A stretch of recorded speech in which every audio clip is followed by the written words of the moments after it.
Gravação iniciada, presidente. Ok, pessoal, também já iniciei a minha gravação. Boa tarde a todos. Vamos dar sequência à nossa reunião desta semana e vamos iniciar a sessão de julgamento do período da tarde do dia 6 de agosto de 2020, da segunda turma ordinária da quarta Câmara da segunda sessão do CARF. Estão presentes os seguintes conselheiros. Participarão dessa sessão de julgamento os seguintes conselheiros: Márcio Augusto Sequef Salem, Gregório Heckman Júnior, Francisco Ibiapino Luz, Renata Torati Cassini, Rafael Mazer de Oliveira Ramos, Ana Cláudia Borges de Oliveira, Dene Medeiros da Silveira e Marcelo Rocha Paura, suplente convocado para participar no lugar do conselheiro Luiz Henrique Dias Lima, que não está participando da reunião deste mês. A pauta da sessão de julgamento do período da tarde do dia de hoje, do dia 6 de agosto, ela começa pelo item 100 da pauta. Porém, um dos itens que não foram julgados no período da manhã, que é o item 95 da pauta, de relatoria do conselheiro Rafael, trata da mesma matéria de dois processos que nós julgamos na sessão de ontem, do período da tarde. E o conselheiro Rafael me solicitou que a gente julgasse esse que não foi julgado no período da manhã, que iniciássemos o julgamento dos processos da tarde, começando por esse que não foi julgado no período da manhã. E eu concordei com o conselheiro Rafael. Então, a gente vai iniciar os julgamentos da tarde pelo item 95 da pauta, que é do contribuinte Sérgio Rias, imposto de renda pessoa física. A gente conclui esse processo e daí iniciamos os processos que estão pautados para a tarde do dia de hoje, que é do item 100 em diante. Então, Rafael, pode então iniciar a leitura do relatório do voto do item 95 da pauta. Pode começar. Maravilha. Obrigado, Dele. Como o senhor já falou, ele faz a mesma matéria dos processos tratados do item 78 e 79 de ontem. Bom, vamos lá. Iniciou-se em setembro de 2006, com mandado do procedimento fiscal, folha 5 e 6, estimação folha 51, referente ao ano calendário de 2002, para que o contribuinte apresentasse a justificativa dos recebimentos. Intimado, ele apresentou manifestação e documentação, folha 53 a 63. Posteriormente, houve prorrogação do procedimento fiscal e foi lavrado o auto de infração de folhas 4 a 17 contra o contribuinte, que, intimado em 8 de setembro de 2006, a rede folha 79, apresentou a impugnação. A quarta turma da RJ em Porto Alegre, por unanimidade de votos, julgou improcedente a impugnação conforme a ementa do acordo de folha 109 a 115. Intimado, o contribuinte interpôs o recurso voluntário, no qual protestou pela reforma da decisão, sem contra-razões ao relatório. O recurso voluntário é tempestivo e atende os demais requisitos de admissibilidade, assim dele eu conheço. Bom, como dito já, o mérito aqui é sobre prestação de serviço ao Programa das Nações Unidas para o Desenvolvimento. E ele pede, tanto na impugnação como no recurso, ele pediu que fosse isento esses rendimentos.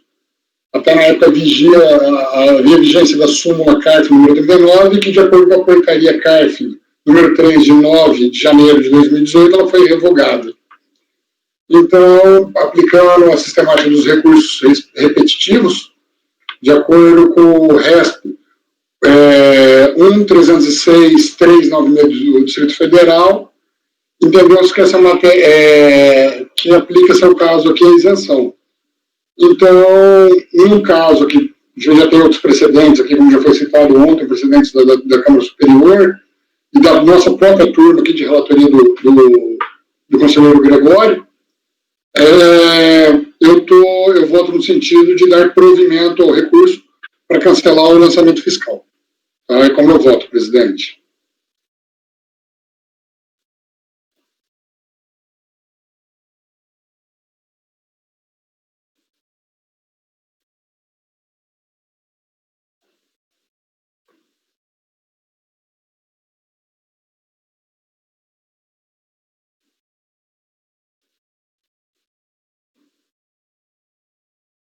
Dani, microfone fechado, teu.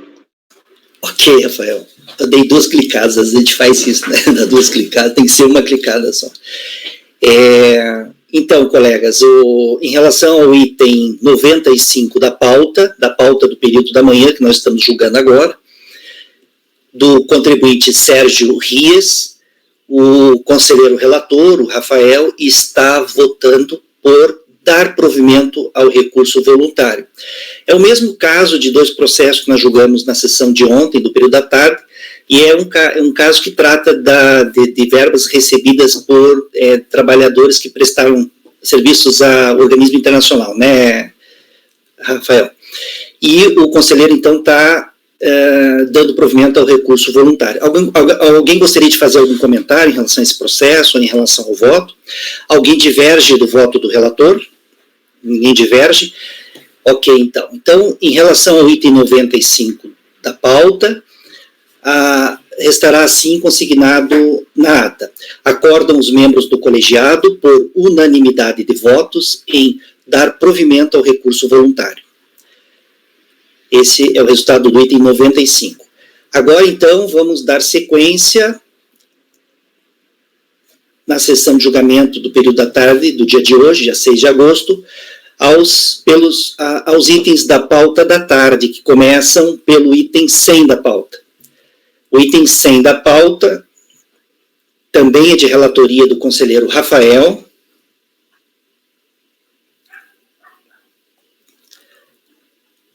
Também trata de imposto de renda da pessoa física. Rafael, já está disponível lá, né? Então, pode iniciar, então, a leitura do relatório e do voto. Sempre que possível, Rafael, como você vem fazendo, faça um resumo para nós. Eu já percebi que você vem fazendo um resumo do relatório do voto, isso é muito bom. Então, pode continuar assim, tá bom? Beleza. Pode começar, então, leitura do relatório do voto. Beleza. O item 100. Iniciou-se em novembro de 2009, com o termo de intimação fiscal folha 6 e 7, referente ao ano calendário 2005, para o contribuinte recorrente apresentar-se. E aí que elencou os documentos da intimação. Intimado em 15 de 12 de 2009, a R de folha 35, o contribuinte apresentou justificativa, folha 36 e documentos, folhas 37 a 89. Dando sequência ao procedimento, o contribuinte foi intimado novamente a identificar a origem dos depósitos apresentados, as folhas 91 e 94, vindo apresentar a justificativa a folha 96.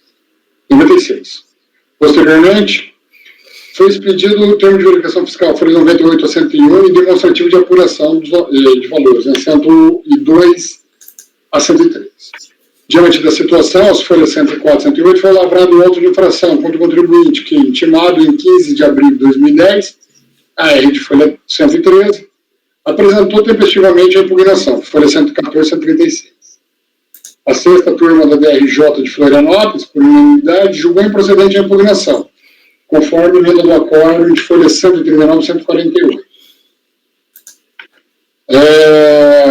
Intimado, em 4 de 8 de 2010, a R de folha 154, o contribuinte interpôs recurso voluntário, folha 155 e 178, e documentos, foram 81 a 85, no qual protestou pela reforma de decisão, sem contrarrazões ao relatório. O recurso voluntário é tempestivo e atende os demais requisitos de admissibilidade, assim veio com isso. Das nulidades, ele alega nulidade no procedimento, destaco que é o artigo 10º do decreto 70.235/72, e vejo que, no meu ver, não tem nenhuma nulidade processual aqui ou de lançamento. Ele alega nulidade da autuação por irregularidade na obtenção das informações financeiras, sigilo bancário. Também não destaca a legislação, tudo, mas não vejo nenhum motivo legal aqui praticado. Ele alega a ausência das provas acerca das infrações apontadas, da impossibilidade de se presumir como rendimento de meras movimentações financeiras. Mais uma vez destaca a legislação aqui, tá?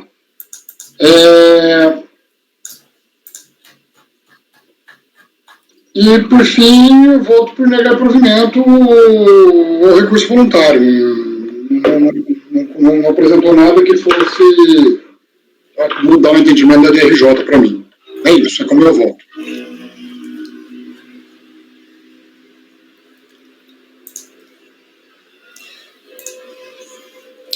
Ok, colegas, em relação ao item 100 da pauta, do contribuinte Antônio Manuel Costa, eu acho até que eu não tinha dito o nome do contribuinte no início, estamos julgando agora o item 100 da pauta do contribuinte Antônio Manuel Costa. Em relação a esse item, o conselheiro relator está votando por negar provimento ao recurso voluntário. Alguém gostaria de fazer algum comentário em relação a esse processo, em relação ao voto? Não? Alguém diverge do voto do relator? Ninguém diverge. Então, em relação ao item 100 da pauta, do contribuinte Antônio Manuel Costa, ficará assim a decisão. Acordam os membros do colegiado, por unanimidade de votos, em negar provimento ao recurso voluntário. Vamos passar agora para o item 101 da pauta, do contribuinte Hamilton Chagas, também de relatoria do conselheiro Rafael. Rafael, pode seguir, então, pode iniciar a leitura do relatório e, na sequência, a leitura do voto. Pode começar.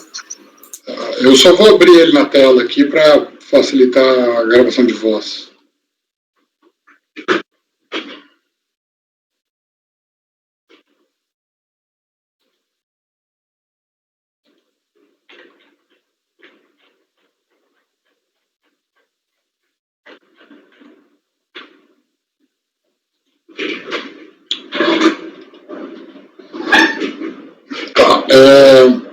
Vamos lá. Contra o contribuinte recorrente foi expedida a notificação de lançamento de imposto de renda da pessoa física em relação ao calendário 2005, folhas 6 e 7. Visto que, de acordo com a legislação em vigor, somente pode-se deduzir despesas escrituradas em livro caixa o contribuinte que receber rendimentos do trabalho não assalariado por titular de serviços notariais e de registro da LLE. Aí tem um enquadramento. Intimado em 15 de 1 de 2005, a RG Folha 12, o contribuinte apresentou impugnação tempestivamente. A sexta turma da RJ, de juiz de fora, por unanimidade, julgou improcedente a impugnação conforme emenda do acordo de folhas 32 a 35.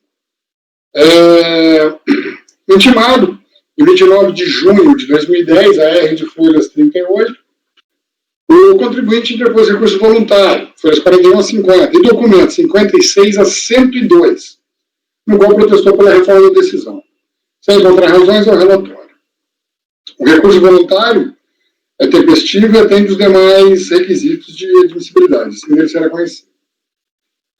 Ele alega como preliminar, a inconstitucionalidade do depósito recursal, batido aqui a súmula 21 do STF, então concordo com ele na dispensa do depósito. Ele traz os documentos 56 a 102. Agora, com o recurso. Os documentos dele eu aceito, como já é de praxe minha aqui, até porque são documentos que confrontam a motivação pelo qual a DRJ não aceitou a justificativa deles, tá? Então, já estou antecipando o que seria. A nulidade do acordo, ele alega por ter sido delegacia da Receita Federal diversa da circunscrição que se realizou o lançamento. Aqui eu aplico a súmula CARF 102, que é a válida da decisão proferida localidade diversa do domicílio fiscal do sujeito passivo. Tá? Da glosa das despesas lançadas em livro caixa. Eu trago a fundamentação do artigo, destaco aqui a previsão do artigo 75 e 76 do decreto 3.000, de 99, regulamento do imposto de renda. No presente caso, a DRJ entendeu por ausente provas documentais, razão pela qual manteve o lançamento. Como dito acima, o recorrente que carregou aos autos os documentos referentes aos apontamentos do livro caixa, agora em recurso, foram 56 e 102, os quais eu aceitei. Ao analisar os mencionados documentos, tem-se que se trata de declarações e contratos de prestação de serviço sem vínculo empregatício, sendo eles. E elenquei os mesmos 11 aqui documentos que ele apresentou. Ainda apresenta nos mencionados documentos, assim como afirmou em impugnação e em recurso voluntário, que o único vínculo empregatício que tem é com o Centro Educacional Nossa Senhora Auxiliadora, que inclusive apresenta o extrato contra a FGTS. Assim, voto por dar provimento ao recurso voluntário para restabelecer as deduções lançadas no livro caixa, cancelando o lançamento. Faça o exposto, vou no sentido de provimento ao recurso voluntário para restabelecer as deduções lançadas em livro caixa, cancelando o orçamento voluntário. Eu tomo um voto. Ok, Rafael. O Rafael, então, está dando provimento ao recurso voluntário, reconhecendo a dedução de todas as despesas glosadas, né? Mas assim, se você pegar até um processo relativamente pequeno, ele tem 100 páginas. Entendeu? Eles não aceitaram a declaração do imposto de renda dele, porque ele teria gozado de acordo com as despesas do livro caixa. E ele traz os documentos, os quais foram apontados na glosa. Então eu concordo com ele. Dene, eu vou divergir, Dene. Tá. Primeiramente, o fato da autuação aqui, pelo que eu estou vendo na página 8, a gente sabe que quem pode deduzir o livro caixa são pessoas que informam rendimentos recebidos de pessoa física e rendimentos do trabalho sem vínculo empregatício, que é o 0588. No caso, o motivo da glosa por parte da fiscalização ele deve ter sido um processo sumário, portanto, ele deve ter percebido que o contribuinte declarou rendimentos com vínculo empregatício 0561 e automaticamente glosou os valores escriturados em livro caixa, que é natural, porque só pode ser deduzido por quem declara rendimentos do trabalho sem vínculo empregatício. Ponto. Aí, mais à frente, chegou a DRJ, chegou a impugnação, a DRJ falou o quê? Que o contribuinte alega ser contador autônomo que foram prestados serviços sem vínculo empregatício às empresas relacionadas em sua DAA. Contudo, não trouxe aos autos qualquer documento que comprovasse suas afirmações. Poderia, no caso, ser prestados contratos de prestação de serviço com as pessoas jurídicas relacionadas ao DAA, onde poderia ser verificado qual serviço contratado, se com ou sem vínculo empregatício o local de serem executados. Aí chega agora, ele trouxe esses documentos, esses contratos de prestação de serviço. E ele continua aqui, na DRJ, falando que, dessa forma, não há como se acatar alegações do contribuinte, do impugnante, visto que desacompanhados de provas.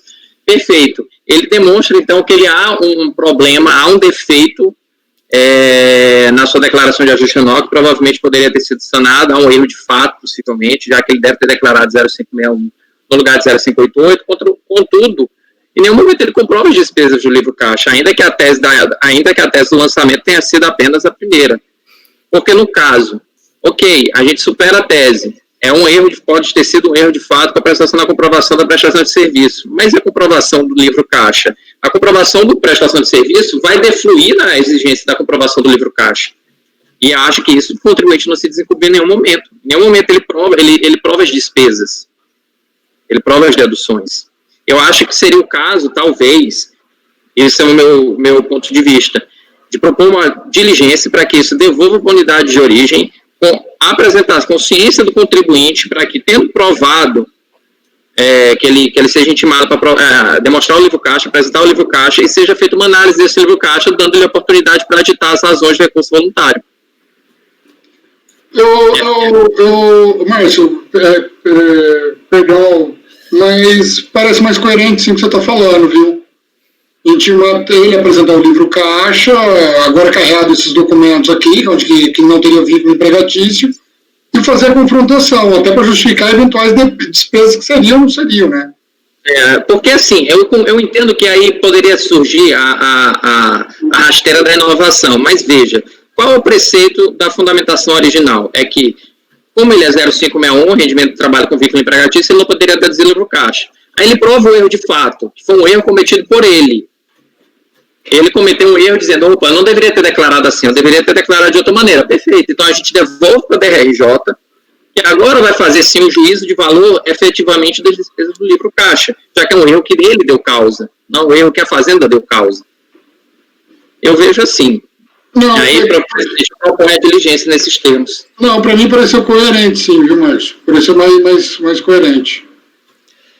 Márcio, esse código que você está falando aí de rendimento recebido de pessoa jurídica com vínculo empregatício, de onde você tirou esse código dos autos? Desculpa.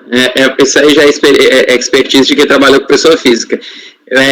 Onde que está nos autos isso? Onde que tá não tem nos autos. O que tem nos autos é que a fundamentação do lançamento está na página 8. Eu estou vendo aqui. Rendimentos do trabalho não assalariado. Cadê? Desculpa. Rendimentos recebidos de pessoa jurídica com vínculo empregatício. Quando eu falo 0561, é no sentido de economizar a fala. Porque é um código relacionado ao rendimento do trabalho com vínculo empregatício. Isso aqui não vai ter nos autos, não, porque está na declaração dele. Não, O que mas ele declarou foi rendimento do trabalho com vínculo empregatício, quando deveria ter declarado o rendimento do trabalho recebido. na declaração não tem um campo para dizer rendimento recebido de pessoa jurídica com vínculo empregatício. Então o erro foi da fonte pagadora, que formou 0588 na DIF. Porque na declaração, eu peguei um processo, eu estou com um caso parecido com esse, tá? Eu fiz o voto já, vou baixar em diligência, não, ele vai ser pautado para uma reunião mais para frente, né?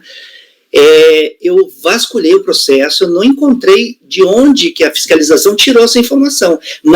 E nesse meu outro processo tem a declaração do imposto de renda, em nenhum momento nela fala isso. Eu já tinha aqui, olha. Inclusive o autônomo que presta serviço de forma autônoma, né, sem vínculo empregatício, para a pessoa jurídica, ele informa aquele rendimento no campo dos rendimentos recebidos por pessoa jurídica e a dedução do livro caixa. Eu até acho que esse layout da declaração não é muito didático, intuitivo, né? Mas é assim, declara lá rendimento de pessoa jurídica sem vínculo empregatício, mas não tem um campo para você dizer que aquele rendimento é com ou sem vínculo, e coloca o livro caixa. Só que nesse meu processo... Pagamento tem as folhas 24.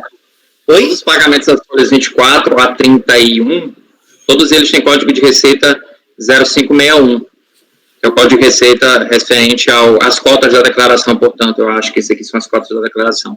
E no julgamento na DRJ, ele está falando aqui também, né, se refere aos DAF com período de apuração são ano de 2005, recolhidos com código de receita 0561. De toda sorte, eu não acho nem que seja esse o ponto, Dênio. O ponto é que, houve um erro, de fato, no caso, isso aí eu não acho, não tem dúvida nenhuma, há um erro de fato. Tanto pode ter sido um erro provocado pelo contribuinte, quanto pelas fontes pagadoras, quando formaram os rendimentos respectivos, e agora elas apresentam declarações que dizem que ele não tem vínculo empregatício, então elas declararam como se ele tivesse vínculo empregatício. Mas eu não acho que isso vai desnaturar a necessidade da diligência, que a diligência não serve mais a esse ponto. A diligência serve só para confirmar os valores escriturados no livro caixa. Intimar o contribuinte a apresentá-los. É que no caso desse meu processo, que vai ser julgado por nós mais para frente, o motivo determinante da fiscalização para glosar o livro caixa não foi a falta de comprovação das despesas, mas foi única e exclusivamente o fato dele ter recebido rendimentos com vínculo empregatício. Foi só isso. Mas não tem necessidade de ir por outro. Isso seria como se fosse uma prejudicial do livro caixa, entende? Assim, usando o termo processualístico. É uma prejudicial, ele não tem direito a usar livro caixa se ele tem rendimento somente do trabalho com vínculo empregatício. Aí tu supera essa prejudicial.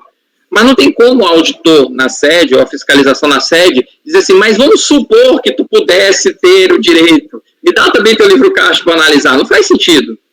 Mas ele comprova que é sem vínculo empregatício, aí você não vai inovar na total, vai inovar total.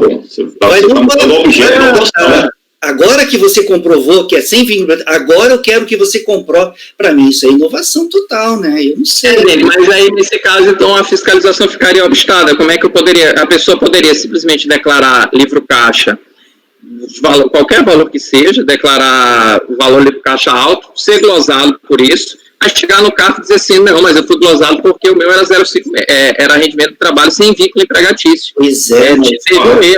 Guardadas as devidas proporções, mas seria mais ou menos, acho que até o Francisco comentou isso, e eu não concordo, nessas autuações de omissão de rendimentos de depósitos bancários.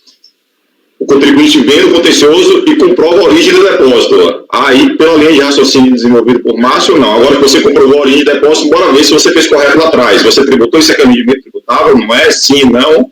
Já superada essa primeira fase, é como se a gente quisesse voltar lá atrás para verificar se lá na origem aquilo foi tributado corretamente, se não foi, se era isento, se não era. Eu não vejo tanta correlação, não, porque um é um fato presuntivo nesse caso, né? Um fato presumido. Quando você traz para o contencioso, a presunção de rendimentos. Uma vez comprovada a origem, aí você avançaria para uma segunda fase, que é o que você quer fazer agora. Não, mas então, é isso que eu estou falando. Quando comprova a origem dentro do contencioso, o teu objetivo não é mais comprovar a origem ou não, é comprovar a tributação ou não, se ele é isento ou não tributável, se ele é de terceiros ou não, se ele transitou... A infração é omissão de rendimentos por origem não identificada. O núcleo da autuação é esse. Não é comprovar se foi tributado, se era tributável, se não era, se o contribuinte tributou certo ou errado, não. Veja que se tu tiver esse raciocínio, a gente acaba furtando o princípio da isonomia, porque, de novo, uma pessoa que agiu corretamente com a fazenda, que fez todo o dever de colaboração com a fazenda, vai pagar o tributo adequado àquela medida, ao passo que aquela pessoa que deixou apenas para agora, para comprovar a origem do seu recurso, vai se safar no momento que ele comprova que é um... E detalhe, comprovar a origem não é apenas dizer de onde veio, né? É comprovar todo o século de operações que envolve aquele rendimento. Mas aí são condutas distintas, para condutas distintas e infrações distintas. Concordo, mas foi tu que trouxe depósito bancário, não... é outra coisa.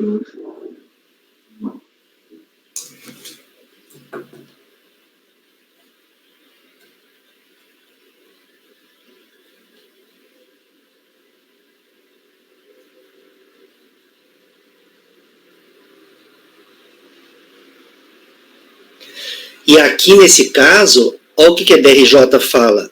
O contribuinte, o voto da DRJ é bem curto, né? Ela diz assim, ó, o contribuinte alega ser contador autônomo e que foram prestados serviços sem vínculo empregatício às empresas relacionadas em sua declaração, dentro de seu escritório. Né? Ele prestou no seu escritório serviço para essas empresas, sem vínculo empregatício, é o que ele diz. E a DRJ continua. Contudo, não trouxe aos autos qualquer documento que comprovasse suas afirmações. Poderia, no caso, ter apresentado os contratos de prestação de serviço com as pessoas jurídicas relacionadas na declaração, onde poderia ser verificado qual o serviço contratado, se com ou sem vínculo empregatício e o local onde seriam executados. Dessa forma, não há como se acatar as alegações do impugnante, visto que desacompanhadas de provas.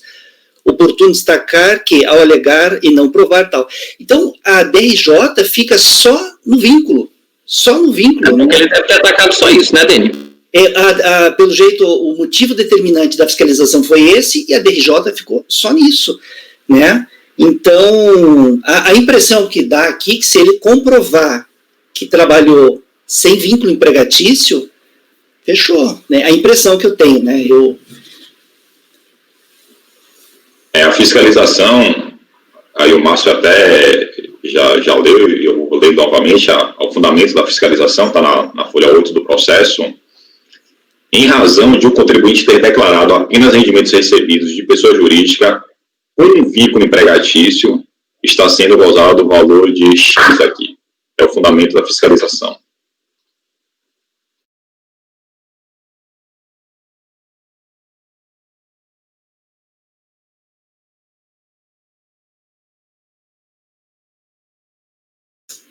Nesse caso aqui, seguindo a mesma lógica do meu outro processo, eu baixaria em diligência para a fiscalização demonstrar como ela chegou nessa informação de que esse rendimento é com vínculo empregatício, né?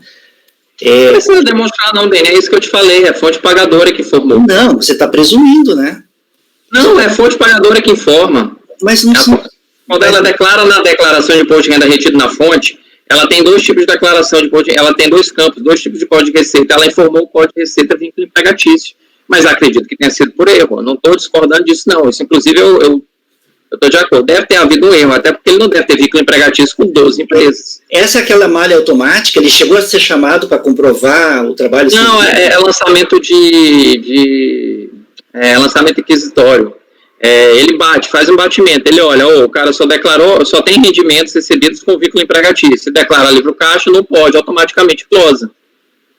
Não tem comprovação. Mas aí. Veja aqui, são várias fontes pagadoras, várias fontes. Será que todas elas combinaram? Vamos declarar todo mundo com... Será? Eu acho meio estranho, né? É meio estranho. Mas eu dou por experiência, porque eu trabalhava com pessoa física, por experiência própria mesmo, é dessa maneira, é um lançamento inquisitorial, tá? Que não tem intimação. O contribuinte só é instado a comparecer no processo na impugnação já, que é normal, que é válido também, que é o procedimento de fiscalização inquisitorial, mas nesse ponto é isso que aconteceu, foi uma malha, foi um procedimento de malha automático que conferiu e fez o batimento. Olha, eu sério mesmo, de coração, eu baixaria em diligência para a fiscalização demonstrar de onde que ela tirou essa informação. Aí vai vir uma informação, a gente abre prazo para o contribuinte se manifestar em cima dessa informação da fiscalização, aí ele vai comprovar se é ou não um vínculo, né, se tem ou não um vínculo, aí a gente tem condição de julgar. Eu sinceramente, não tenho condição de julgar isso aqui. Não sei. Olha, eu tenho condição de julgar de duas formas. Eu tenho condição de julgar lá a primeira proposta, tenho condição de julgar lá a proposta até do Gregório, que foi sintetizada pelo Rafael no primeiro voto, no voto dele, no voto apresentado, que é simplesmente, se era só apresentar contrato de prestação de serviço, está apresentado. Mas agora a gente não tem por que perscrutar o erro cometido ou não, nesse caso. Tá, peraí, tá, vamos seguir nessa linha aí. Tem os contratos aqui, de todas as empresas? Tem algumas declarações, né, Rafael? Declaração / contrato. Como vocês juntaram com recurso, por exemplo, folha 75 ou 76 é um contrato. Folha 77, declaração, contrato, depois. Eu entendo que está tudo demonstrado, sim, né? O único vínculo empregatício é na faculdade lá, a Constituição de Ensino, que ele junta até o extrato do FGTS que ele recebe. Isso, ele juntou o CTPS, não é, Rafa? A meu ver, o jeito que o processo chegou, está enxuto do jeito que ele é, como o Márcio mesmo falou, era para intimar. Consequentemente, ele juntou a prova, tanto é que ele juntou agora em recurso pós fundamento da RJ, para mim ele provou a origem, porque ele não tem vínculo empregatício.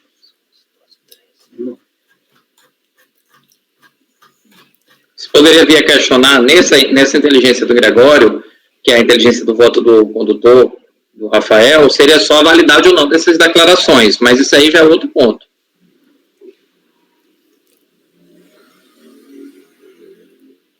Mas se tu tiver bem filiado à tese do caso da inovação, aí tu deveria só analisar isso, porque é esse o fundamento. De fato, o Gregório tem razão, eu também repliquei isso no início, quando eu falei da minha fala. O fundamento é só esse: rendimento sem vínculo empregatício, com vínculo empregatício, não pode ter despesa deduzida em livro caixa, por proibição legal da linha G do artigo, da linha G, é a linha G, isso, do artigo 8º da Lei 9.250.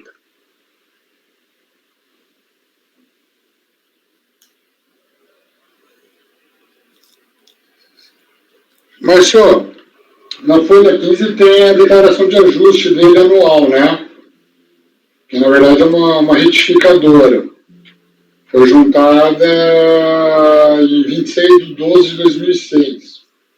Foi enviado o arquivo. E ali ele declara rendimento de pessoas jurídicas, né? Mas ele não fala se é com ou sem vínculo, né? Sem microfone. É isso.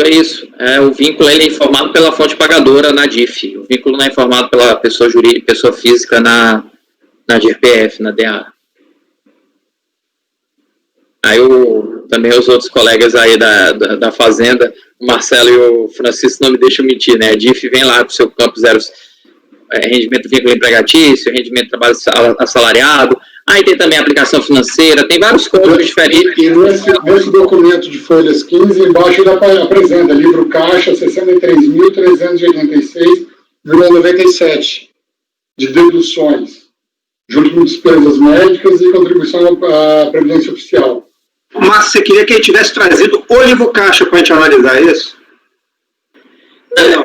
Porque assim, Marcelo, eu entendo a lógica do raciocínio do Gregório, não é uma lógica infundada, muito pelo contrário, é uma lógica bastante balizada, mas o que acontece? É como se a gente estivesse julgando prejudicial. Quando a gente julga prejudicial, a gente não adentra no mérito, porque a prejudicial impede a análise, não prejudica o mérito, como o próprio nome fala. O caso é uma prejudicial, a autuação é uma prejudicial por si só. Não dá para presumir que a fiscalização, ao constatar eu vou usar um termo coloquial, uma fratura exposta, que seria utilização de recebimento de rendimentos recebidos com vínculo empregatício, com despesa de livro caixa, e não autuar instantaneamente uma malha. Aí não dá também para esperar que a fiscalização vá, ao mesmo tempo, nesse mesmo íntere, intimar o contribuinte a apresentar o livro caixa E a glosar também por indedutibilidade dos valores escriturados no livro caixa, porque você parou no prejudicial. Percebe? A gente pode até entrar no acordo que o procedimento da Fazenda, nesses casos, é errado. A Fazenda deveria intimar o contribuinte. Aí o contribuinte diz, não sou rendimento assalariado, digamos assim, então agora intime e mostre o livro caixa, ponto. Seria a conduta mais correta do fisco. Se concordar que essa é a conduta mais correta e que essa conduta é errada, naturalmente condutas erradas devem ser expurgadas do ordenamento jurídico, nesse caso com cancelamento do auto de infração. É uma linha de raciocínio, é um entendimento também. Agora, é isso. Eu não tenho mais nada para falar a respeito, inclusive, já falei demais. Márcio, é o que você falou, esse tipo de situação aqui não é situação para malha automática, sabe? Tinha que ter uma intimação, chama, comprova primeiro que é prestação de serviço sem vínculo empregatício, aí na sequência a fiscalização pede a comprovação das despesas, aí fechou. Mas não do jeito que fizeram aqui, não pode ser assim. Olha, são 13 empresas, 3 fontes pagadoras. Deixa eu ver aqui. 12, porque uma está correta, uma foi resta. Tá, 12. Mas tem só 2 contratos de prestação de serviço aqui, e o restante é tudo declaração, né? Então, aí o contrato mesmo é só 2, né? Então, já não sei. Se a gente não for baixar em diligência, né, eu até gostaria de pedir vista desse processo aqui, para dar uma estudada nos documentos, um por um, ver certinho o que comprova, o que não comprova. Você quer que eu peça vista coletiva ou você quer que eu peça vista de mesa? Não, se você concordar em pedir vista, como você é o primeiro a votar, eu converto em vista coletiva, daí pode ser? Pode Rafael, ser. tudo bem a gente dar uma estudada nesse processo? Até porque, Rafael, como eu falei no início... Sem problema, Deni, sem problema, cara. É engraçado, a gente... É a questão num determinado momento histórico, a Receita fez esses lançamentos, né? Gerou várias ações fiscais, e elas vão chegando juntas do CARF, né? E vão sendo distribuídas. Daí todo mundo começa a pegar esses processos. Sem problema, Deni. Já conversou sobre isso, não vejo problema nenhum. Meu entendimento está lançado, o voto está lançado. Tranquilo. É melhor estudar esse caso com mais atenção aqui, e eu estou muito curioso de saber como a fiscalização chegou a essa conclusão. O Márcio entende que é pela DIRF, né? Não sei, são tantas empresas... Muitas coisas na vida, a gente não deveria fazer assim, mas eu te dou certeza que foi pela DIRF. Pois é. Não tem como, Deni, é só isso mesmo. O cruzamento que é feito, nesse caso, é DIRF e PF. Não tem outro cruzamento, é só na DIRF. Rafael, ele justificou essa apresentação desses documentos só agora, ele apresentou alguma justificativa ou não? Não, ele traz os documentos para validar o argumento de que ele não tem vínculo empregatício, que o único vínculo empregatício que ele tem é com a instituição de ensino, que lá atrás, na impugnação, ele juntou o documento. Não, eu sei, mas para ele não trazer isso lá na impugnação... Não, porque a questão é o seguinte, sem vínculo, quando fala em vínculo empregatício, ele demonstra o único vínculo que ele tem, a instituição de ensino.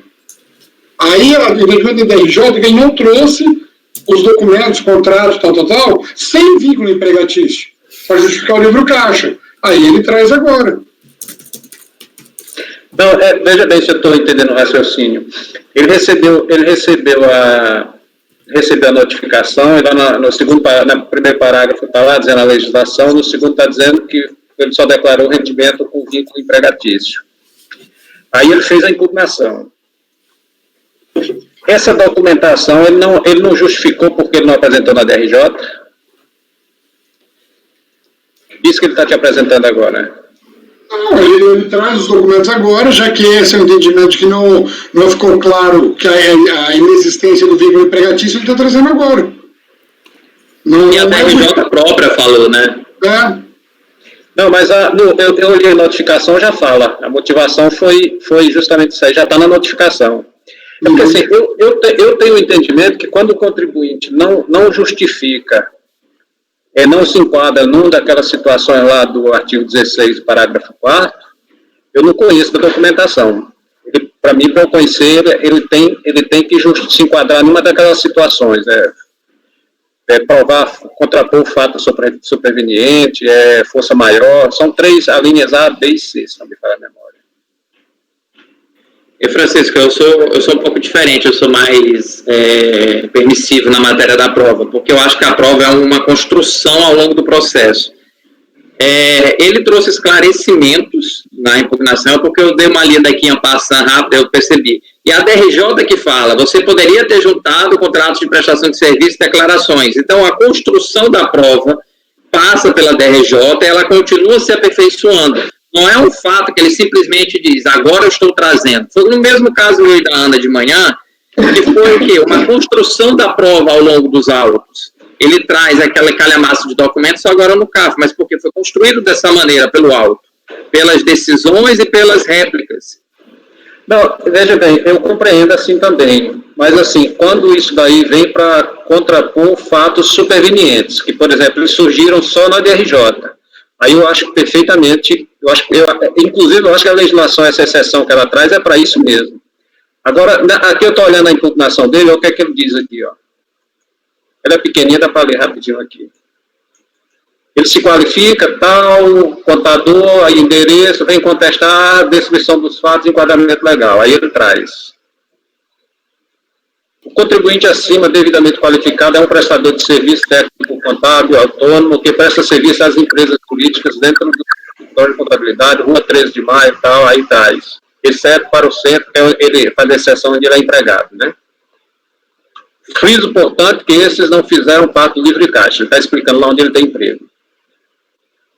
Possuo funcionários registrados em minha matrícula para execução dos referidos serviços.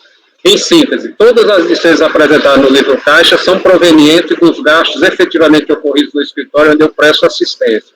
Em nenhum momento, seja do ano 2005 e demais anos, tanto anteriores quanto posteriores, a assistência contábil aconteceu dentro dos estabelecimentos, já que sou prestador de serviços, com local fixo. Entretanto, no exercício ora questionado e gozado, o ano 2005, houve um equívoco na digitação do código. Mas, em 7 de 2 de 2007, eu não sei o que ele quis dizer aqui, diante do exposto, espero ter esclarecido o motivo pelo qual usei a dedução do livro caixa, que Vossa Senhoria considerou indevida por falta de esclarecimento. Com isto, espero que acate a defesa e retire o lançamento de ofício que me foi enviado em 10 de 1 de 2018, conforme notificação do lançamento acima. Ou seja, quando ele recebeu a notificação, aqui ele fez a argumentação dele, perfeita, não tem, tá ok, tranquilo.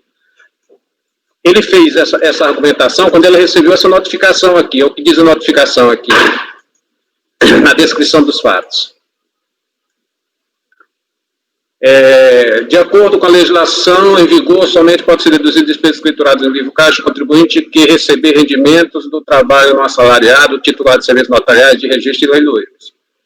Parágrafo 2º. Em razão de o contribuinte ter declarado apenas rendimentos recebidos de pessoa jurídica com vínculo empregatício, está sendo gozado o valor de 63.386, tal, informado a título de livro caixa indevidamente deduzido. Aí embaixo tem um enquadramento legal.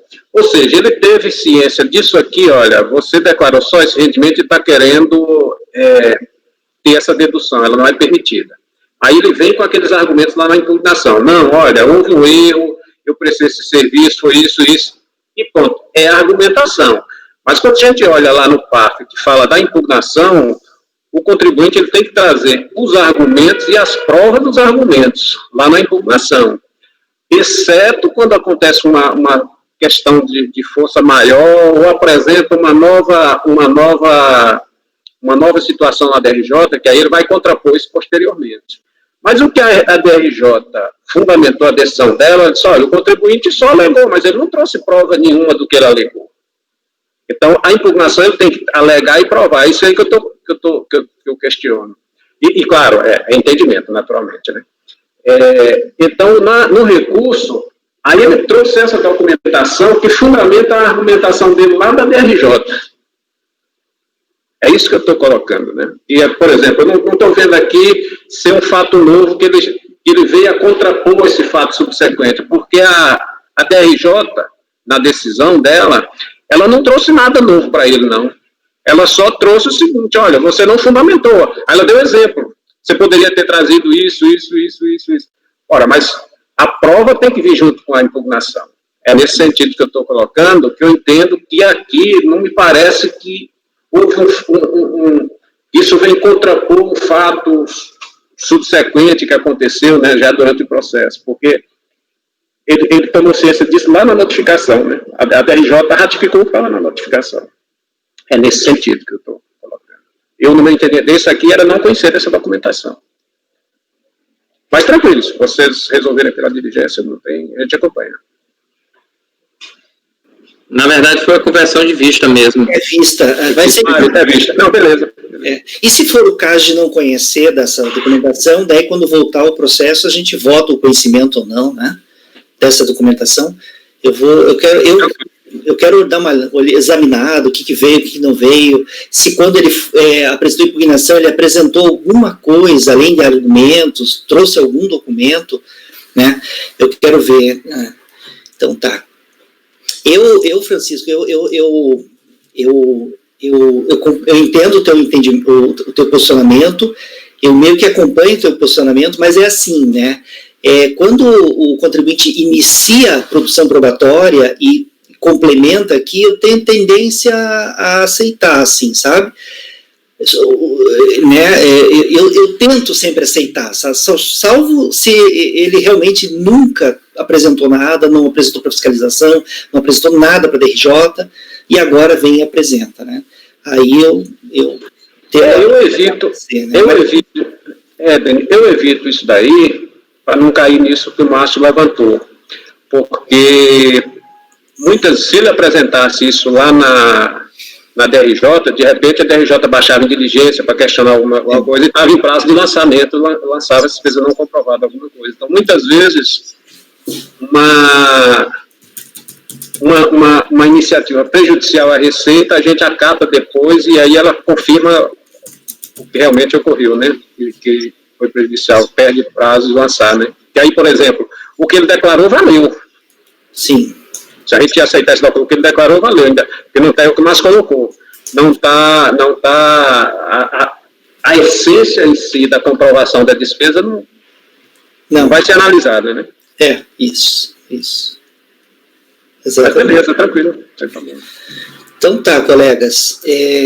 Então, o item 101 da pauta, de relatoria do conselheiro Rafael, o contribuinte do item 101 é Hamilton Chagas. Tá? O item 101, então, está saindo com vista para o conselheiro Márcio, sendo convertido em vista coletiva. O relator apresentou seu voto, dando provimento ao recurso voluntário. Na sequência, houve pedido de vista. Os demais conselheiros não votaram. Tá? Aí, na próxima reunião, a gente finaliza esse aqui. Ok. Agora, vamos passar para o item 102 da pauta, do contribuinte Walter Barreto de Almeida, de relatoria da conselheira Ana.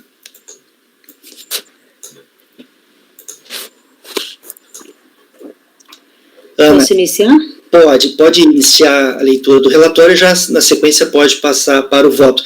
Inclusive, deixa eu só destacar, acho que não cheguei a falar antes, não teremos sustentações orais no período da tarde do dia de hoje, tá?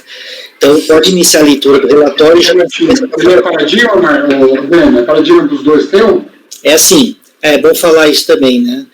O item 102 da pauta é paradigma para os repetitivos correspondentes aos itens 103, 104 e 105 da pauta, todos do mesmo contribuinte, tá?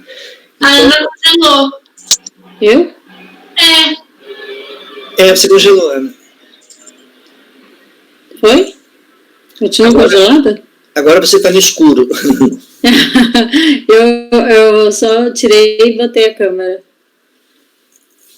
Continua ruim? Continua no escuro. Então, peraí.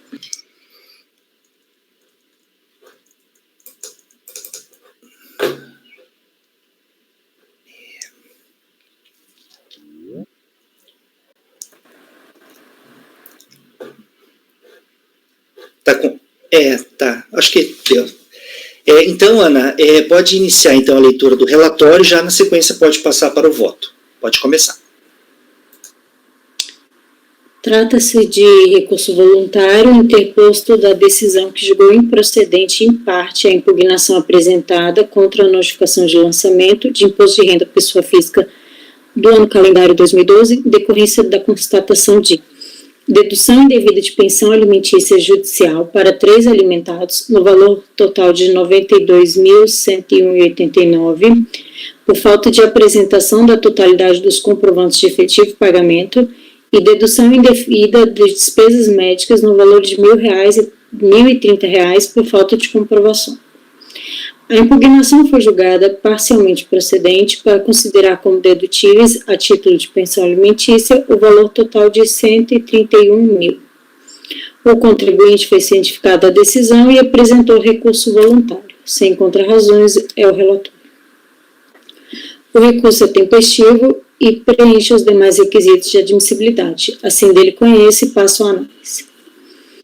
Primeiro, em relação às despesas com pensão alimentícia da senhora Eda. Primeiro, contextualizando, ele está dizendo aqui, né, que eram 3 alimentantes que ele tinha, né? Um é a ex-esposa dele, que é a senhora Eda, e o outro são 2 filhos. Então, nesse primeiro tópico, eu estou analisando esse da ex-esposa, que é a senhora Eda. O recorrente alega que as despesas tidas com o aluguel do imóvel para sua ex-cônjuge podem ser deduzidos do imposto de renda porque o pagamento ocorreu a título de pensão alimentícia. O recorrente declarou o pagamento de R$ 183.000 a título de pensão alimentícia da seguinte forma. Essa aqui é a da declaração dele. Então, são os 2 filhos, que é a Ana Catarina e o Gregório, e a ex-esposa, a senhora Eda. E aqui está dizendo qual foi o valor de cada um deles. E a gente está vendo aqui que o da senhora Eda teria sido R$ 52.381,22. A fiscalização, por sua vez, acatou o valor de R$ 91.205,94, que considerou ter sido comprovado pelo recorrente, e glosou o valor de R$ 92.101,89, conforme abaixo exposto. Aí que eu estou colocando imagem da própria fiscalização, de como eles falaram o valor que teria sido comprovado. Esse foi o valor que a fiscalização comprovou e o que teria sobrado disso, né? A DRJ concluiu, pela análise dos documentos probatórios, que o recorrente efetivamente comprovou que a obrigação de pagar alimentícia à sua ex-cônjuge, senhora Eda, e aos filhos decorre de decisão judicial. No tocante à pensão alimentícia da senhora Eda, a DRJ julgou a manifestação parcialmente procedente para considerar como valores dedutíveis a quantia de 40.240, depositada pelo recorrente alimentando, conforme comprovam recibos de folha 26 a 36. Portanto, do valor de 52.381,22 declarados pelo recorrente como pensão alimentícia, restou a glosa de 12.141,22. A obrigação referente a este valor teria sido cumprida pelo recorrente através do pagamento do aluguel do imóvel de residência da senhora Eda, conforme o contrato de folhas 37 a 43. No entanto, a glosa foi mantida pela decisão recorrida, que entendeu pela impossibilidade de deduzir pagamentos de aluguel do imposto de renda. Vejamos.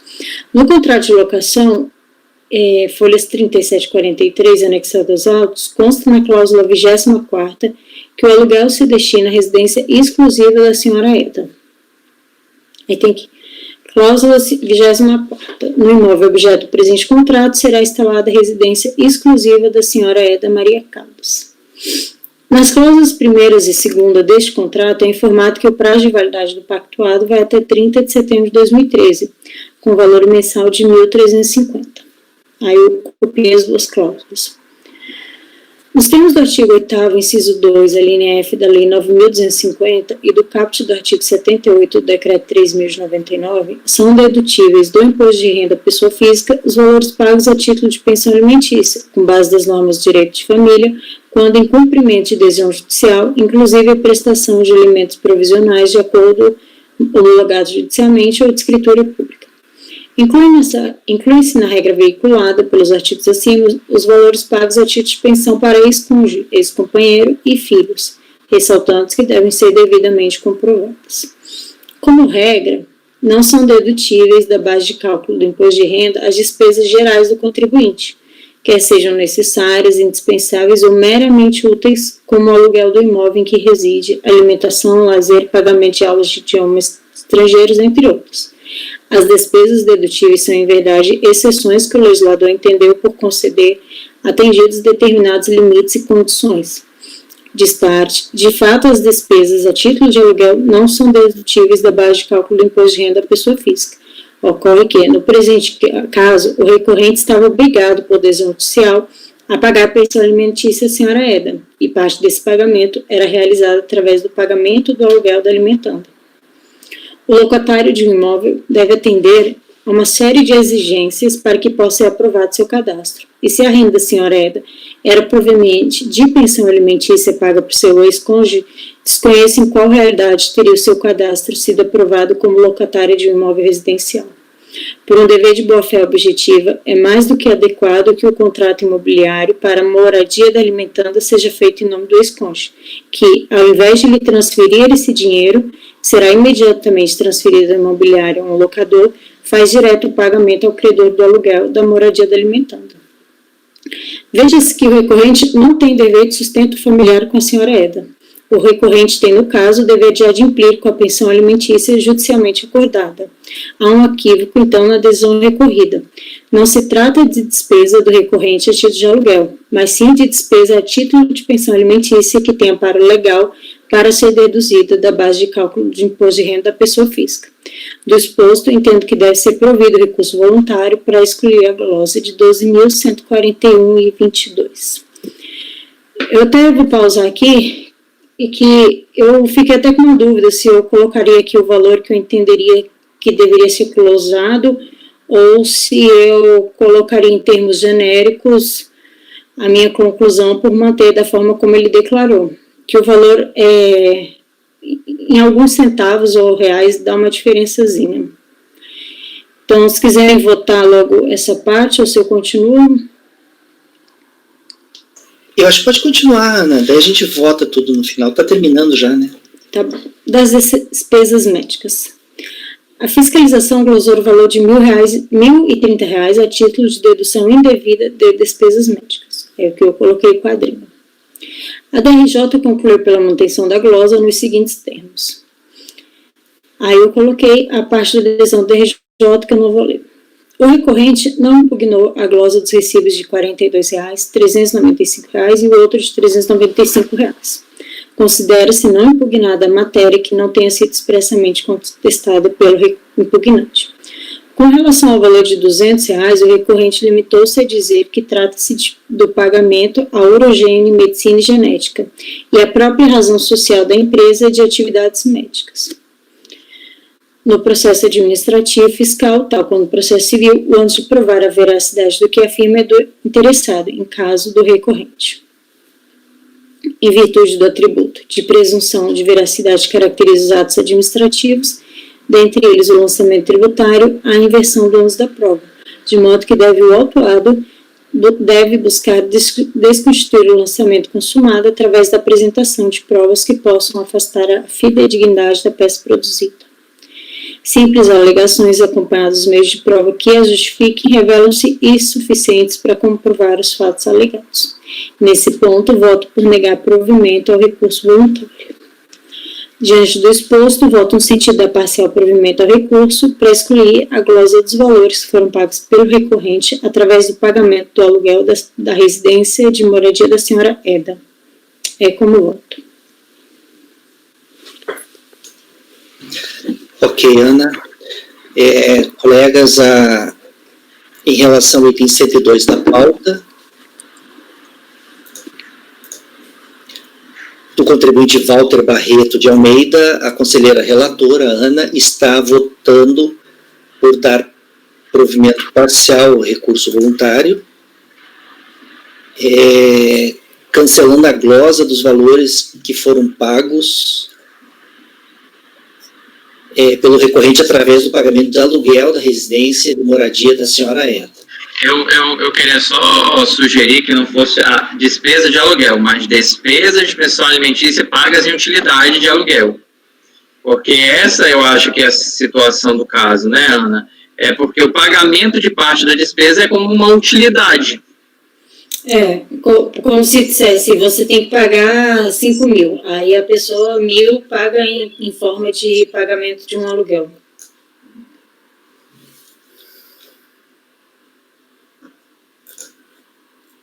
Isso mesmo. Eu estou abrindo o processo aqui para ver na certinho, só um pouquinho. Se alguém quiser fazer algum comentário em relação ao processo, fica à vontade, tá? Eu vou dar uma... Eu baixei o processo, está dando aqui, da pasta T, eu estou abrindo ele, só para dar uma olhadinha. A parcela, Ana, a DRJ acatou uma boa parcela da DRJ da fiscalização dessa pensão, né? Isso. E essa parcela, porque assim, a pensão ela tem um valor lá determinado, né? Nessas decisões, eles questionaram que esse aluguel estava dentro. Não, até porque esse valor acordado judicialmente, ele é bem antigo. Eu até não consegui ler toda a decisão. Ele trouxe o acordo judicial e é tão antigo o processo que você vê que você não consegue ler tudo isso. Mas eles não questionam esse valor. Só que o valor ele coincide porque o que eles glosaram dá 12.141, né? E o valor do aluguel é 1.350. E ele tinha validade de 30 de setembro, então são 9 meses. E dá 12.150. É mais ou menos isso. Dá R$ 8,80 de diferença. Que seria exatamente o valor do aluguel e exatamente com isso aqui. O resto, a fiscalização, ela não só não glosa, porque ela fala realmente nos outros anos, inclusive, ela até declarava, só que ela morreu no dia 3 de janeiro. Do ano seguinte a esse. Então, eles não tinham ainda essa informação. A fiscalização até fala, todos os anos eu vejo que ela trazia certinho os valores dele e o dela, dele e dela. Como ela morreu no dia 3 de janeiro, ela não conseguiu nem levar essa informação ali ainda, né?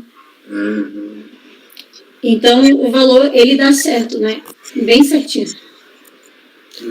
Ana, o comprovante de pagamento do aluguel está onde? Folhas...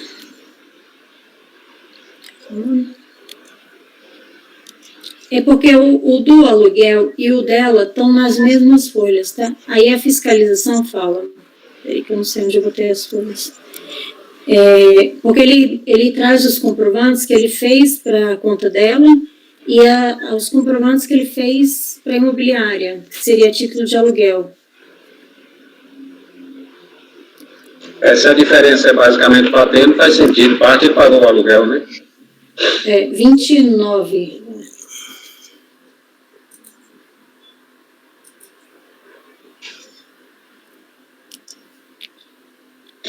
Porque a questão de aluguel, decisão judicial, a gente vê muito assim, vai pagar 5 mil por mês e mais o aluguel. Ou então vai pagar 5 mil, a pessoa comprou, pagou 4, e esses 1.000 aqui eu deixo pagar direto 1.000 de aluguel lá. Mas está tudo debaixo do manto da decisão judicial, né? O que não pode caracterizar é o seguinte, ele tinha que pagar 5 mil de pensão, ele pagou, foi aceito pela fiscalização, e ele pagou esse aluguel por fora espontaneamente, né? Aí, judicial. Aí eu de 1986. Antigão, né? Do judicial. Aí ele traz a cópia que você tem que fazer um bom... Não, mentira, é de 1966. Foi homologado judicialmente em São Paulo, na Vara de Família de São Paulo, em 18 de julho de 1966.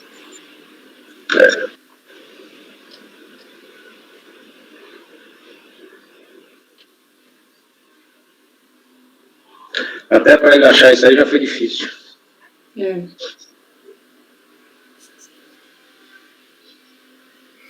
Aonde que está, Ana? Você falou comprovante de pagamento do aluguel? 29, começa na 26, ele tem todos os comprovantes do Bradesco. Aí você vê que alguns são para a senhora Eda e os outros são para, que é o nome da imobiliária? Paulo Pereira Santos. Esses do Paulo são os da imobiliária. E esses daqui do Bradesco, a gente vê que é uma transferência que a própria Eda fez de uma conta dela para uma outra conta dela. Não, ela é a favorecida. Não tem ela fazendo nenhuma transferência, tem ela sendo favorecida.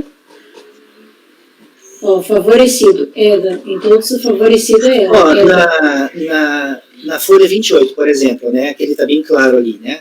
Favorecido, a EDA. Depositante, o próprio favorecido. É porque você faz isso quando você vai no caixa eletrônico. Se você vai depositar o dinheiro lá no envelope, você não coloca assim? Mas daí, veja, isso aqui foi o contribuinte que depositou? Isso aqui é dinheiro do contribuinte? E tanto que isso aqui não está sendo contestado. Isso a fiscalização já aceitou. Nossa, Todos esses que estão favorecidos EDA. isso aqui para mim não comprova nada. Esse aqui nem teve contestação. Porque, ó, se eu faço, por exemplo, uma transferência da minha conta para alguém e trago um comprovante, vai estar lá, saiu da minha conta, tá o meu nome. Transferência. Mas se você vai com um envelope no caixa eletrônico? Mas veja... E aqui a gente está falando do ano 2013, 12, né? Mas aí, aqui estaria que o nome do depositante seria o contribuinte, aqui está o próprio favorecido. Não, só se você colocar lá. Se você vai com envelope... Vamos supor que eu vá depositar um dinheiro na sua conta, tá? Então eu vou com o envelope na conta. Você tem conta no Banco do Brasil? Tá. Eu vou lá, coloco o envelope com dinheiro dentro, né? Vai perguntar se sou... vai perguntar os meus dados do depositante, né? E... Não necessariamente, porque você pode ir no caixa eletrônico só com envelope e aí você coloca opções sem cartão. Aí você digita lá, opções sem cartão. Aí você fala quem vai ser o depositado. Aí você digita lá, senhora Eda. E aí você nem se identificou. Isso é um comprovante para alguma coisa? Envelope lá e coloca. Mas isso não é um comprovante para alguma coisa. Não comprova mas nada. Esse aqui não está nem sendo impugnado. Na verdade, todo depósito bancário que você faz em caixa eletrônico, por envelope, o envelope é rastreado. Tanto é que se alguém depositar um envelope sem valores dentro e preencher o valor, ele depois é estornado, aparece um próprio extrato estorno, entendeu? Então não valeria como comprovante.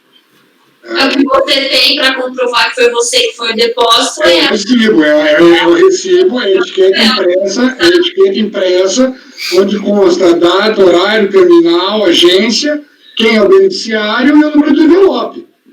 Aliás, eu já fizeram um depósito com envelope vazio na minha conta, para te dizer bastante a verdade. Mas aconteceu de eu preencher uma vez, preencher a menor, o depósito, eu não lembro para quem que era, e o banco me ligar falando, ó, você fez um depósito assim, fiz. Ó, mas você preencheu a menor, o valor é tanto. Devo não, correto o valor que você está apontando, entendeu? Então ele passa pela conferência. E há uns anos atrás, porque hoje em dia você ainda coloca o seu celular, antigamente nem isso. Eu sou nova, mas a minha conta ela é de 1999. Eu tinha um bebetinho, na época que meus pais separaram, a gente ganhou um bebetinho. Então, desde 99 eu pago minhas contas. Eu ganho meu dinheirinho assim, mas eu vou lá no caixa, eu pago, eu vou no banco. Então, eu lembro muito bem de ser bem antigo, o negócio não tinha isso não. Meu bebetinho era um clássico. Meu primeiro emprego foi no Banco do Brasil, aliás. Eu fui caixa no Banco do Brasil. Eu tinha meu cartãozinho, bebetinho. Aí eu pedi demissão para vir para São Paulo estudar. Bom. Mas olha... A Renata é revoltada, né? Pediu demissão para ir para São Paulo. Eu já fiz tanta coisa de revolta, eu já pedi... Já chutei a USP, a Faculdade de Engenharia para fazer Direito. Ih, já fiz tanta coisa louca na vida, se soubesse. Que graça teria a vida, né? Sem essas coisas. Exatamente, que graça teria a vida se fazermos loucuras. É. Mas, ó, gente, eu não vejo aqui nenhum comprovante desse depósito com o nome do Walter, né? Do contribuinte. Aí, não sei. Agora isso aí está superado, né? Porque a fiscalização aceitou, né? A questão é o aluguel tá onde? O pagamento do aluguel. Esses comprovantes aqui comprovariam o aluguel, né? Pagamento do aluguel. Mas não estou vendo aqui algum que ligar um vínculo com o Walter, né? O do aluguel está onde, comprovante? Posso presumir que foi pago, né? É porque tanto os que ele faz favorecido EDA, quanto que ele faz favorecido Paulo, ele coloca junto. Então, tudo junto. Aí você tem que ver no comprovante. Aí ele diz que esse do Paulo, que ele tem favorecido Paulo, são os do aluguel. Que é a conta que ele fazia o pagamento do aluguel dela.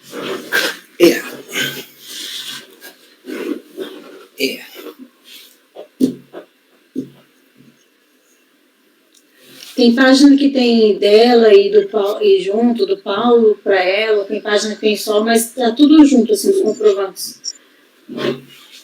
Nessas páginas 29 a... Não, 26, né? 26 a 36.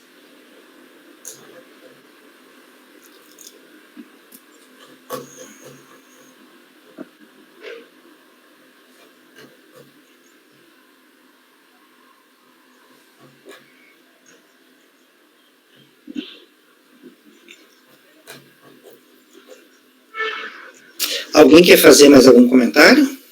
Não? Vamos iniciar a votação, então? Márcio, como você vota? Relatora, não se trata de despesa de aluguel, mas pensão alimentícia paga na forma de utilidade. Não, mas tá. Você acompanha o relator, então? Acompanha o relator. Gregório, como você vota? Com a relatora. Francisco, como você vota? Eu vou acompanhar a relatora também, porque a forma de pagamento foi a mesma, né? Uma que eu entendo que se a Receita já aceitou uma parte, ficaria pelas mesmas razões você negar a outra, né? Então eu acompanho. Renata, como você vota? Com a relatora. Rafael, como você vota? Eu acompanho a relatora, presidente. Marcelo, como você vota? Acompanho a relatora. Eu vou divergir, Ana, você dessa vez. Não estou vendo um documento aqui que mostre que ele pagou. Pode até ter sido pago, mas eu não vou votar por presunção, assim, eu não vou reconhecer o pagamento por presunção. Então eu vou divergir aqui, tá? Então ficou por maioria de votos. Greginho não votou. Votei. Votou? Gente. Ô, gente, não vi. Botou nos primórdios. Então, item 102. Só um pouquinho, colegas. Você falou, Ana, que essa verba que ia de aluguel ia ser declarada, a declaração dela também, né, em anos anteriores, não foi isso que você falou? A fiscalização que diz que nos anos anteriores eles viram que realmente batia sempre o que estava no dele e no dela. E que nesse ano realmente eles não viram, porque nem tinha a dela, na verdade, para fazer... Por causa do falecimento, né?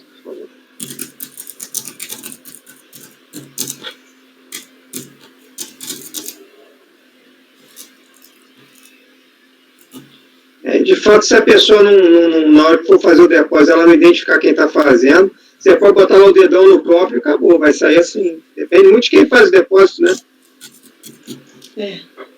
Aí tem aquelas histórias que saem no jornal. Alguém recebeu 80 mil depositado na conta, foi lá e devolveu. O cara teve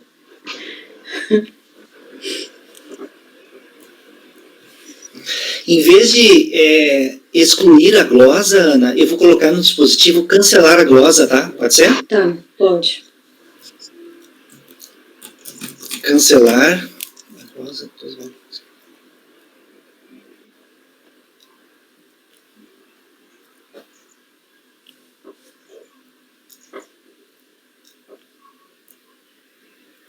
Tá.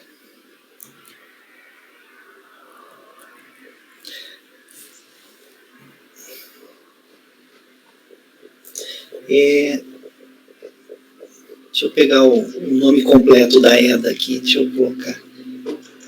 EDA.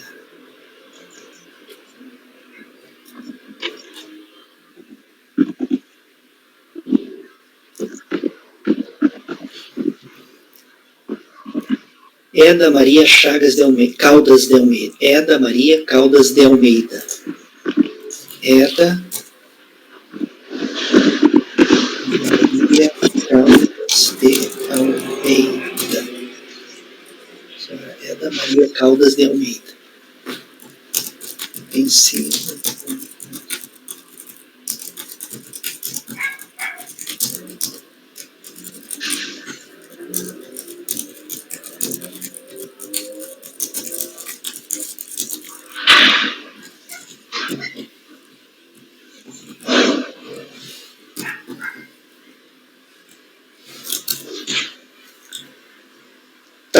Então ficou assim, colegas. Vejam se está correto o que eu registrei aqui. Em relação ao item 102 da pauta, do contribuinte Walter Barreto de Almeida. Acordam os membros do colegiado, por maioria de votos, em dar provimento parcial ao recurso voluntário para cancelar a glosa dos valores que foram pagos pelo recorrente através do pagamento. Foram pagos através do pagamento. Deixa eu mudar aqui. Dos valores que foram pagos a título de aluguel, tá? Pagos pelo recorrente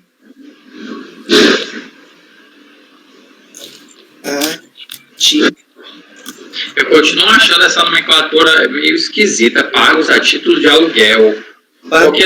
Porque vai dar a impressão de que a gente está decidindo pela adetibilidade de aluguel, e não é isso. Tá. Pagos a título de utilidade. Pensão alimentícia barra utilidade, pode ser alguma coisa assim, mas desenvolver essa ideia. Aí eu acho que daí. Mas aluguel é muito. Aluguel é pensão alimentícia, né? É isso que tem que deixar claro. Mas você não acha que quando está a título de aluguel, porque eu poderia estar pagando até qualquer coisa, sei lá, a pessoa tem direito a 5 mil de pensão, eu vou pagar chocolate para ela. E abater dos 5 mil? Chocolate é até mais importante, né? Mas enfim, assim... Entendi o raciocínio. A título de pensão, eu estou pagando, sei lá, pagando o salão delas, beleza. Tem que dar 5 mil de pensão. Essa aqui está no acordo, né? Aí a pessoa gasta todo mês 1.000. Aí eu dou os 1.000 do salão para ela. Eu acho que aí deveria ter uma prova muito forte de efetivo pagamento, mas não é o caso dos autos, naturalmente. Porque normalmente a forma de pagamento da pessoa já está estabelecida no acordo ou na decisão judicial, então vai ter ou dedução do contra-cheque, vai ter parcelas mensais, aí vai ter recibo, prova. Então, nesse caso particular hipotético que tu trouxe, provavelmente a fiscalização ia estar muito preocupada na prova de efetivo pagamento, ia tentar amarrar tudo, que não é o caso dos autos, né? É porque é de 66 o acordo judicial. Nossa, é muito aqui. Porque eles acordaram lá em 66 para hoje. Nossa, é muito tempo. Quer dizer, foi ontem, né? Deixa eu mudar. Foi ontem. Podemos deixar assim, Márcio? Tá? Ficou assim, ó. Acordo os membros do colegiado, viu, Ana? Eu tomei a liberdade e fiz uns ajustes aqui no texto. Tá?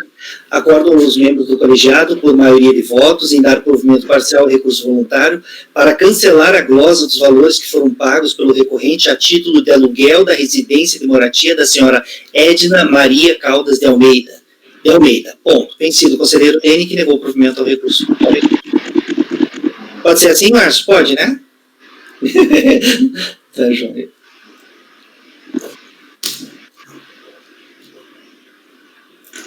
Mas não era para corrigir desse sentido, né? Eu posso colocar assim, ó. Porque pareceria que eu, Marcelo e o Francisco estávamos voltando em despesas de aluguel, entendeu? Não, então eu vou fazer assim, ó. Nos termos do voto da relatora. Eu vou colocar assim, ó, no final, nos termos do voto da relatora. A título de aluguel da residência, de moradia da senhora Eda, vírgula, nos termos do voto da relatora.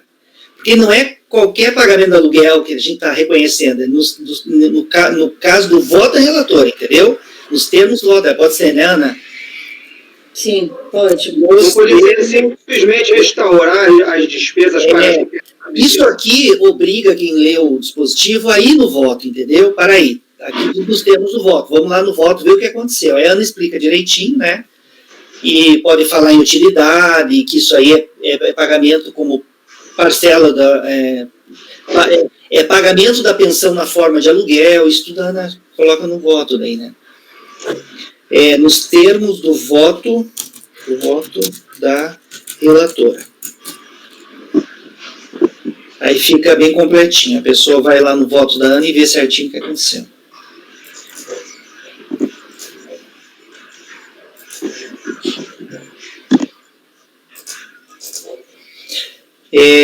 Então, o resultado do item 102 será replicado nos itens 103, 104 e 105, que são repetitivos do item 102. Colegas, vamos passar agora para o item 106 da pauta, de relatoria do conselheiro Rafael. O item 106 é do contribuinte Ivon José de Lucena. Tudo certo aí, Rafael? Podemos? Então, Rafael, pode iniciar então a leitura do relatório e já passar para o voto. Pode começar. Iniciou-se o 106, né? Assim, iniciou-se em novembro de 2006, com o termo de estimação fiscal, por 23 e 24, referente ao ano calendário de 2004, para que o contribuinte apresentasse comprovante de todos os rendimentos recebidos pelo contribuinte, dependentes do ano calendário.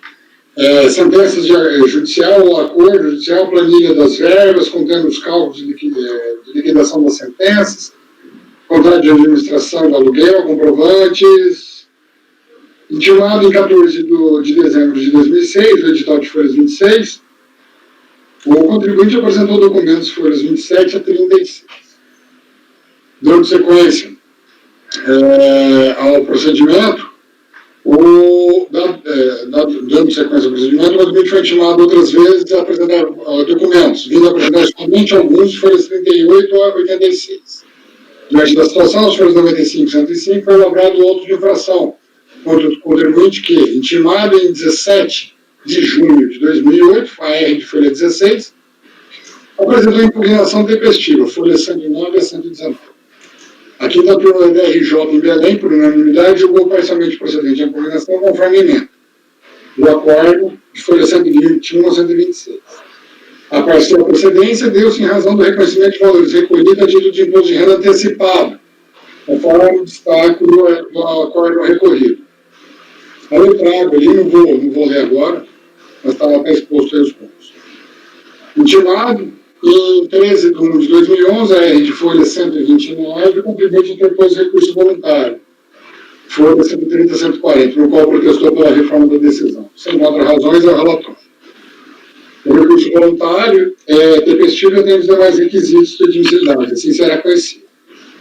Aqui ele alega a impossibilidade de aplicação da multa isolada cumulativamente com a multa de ofício.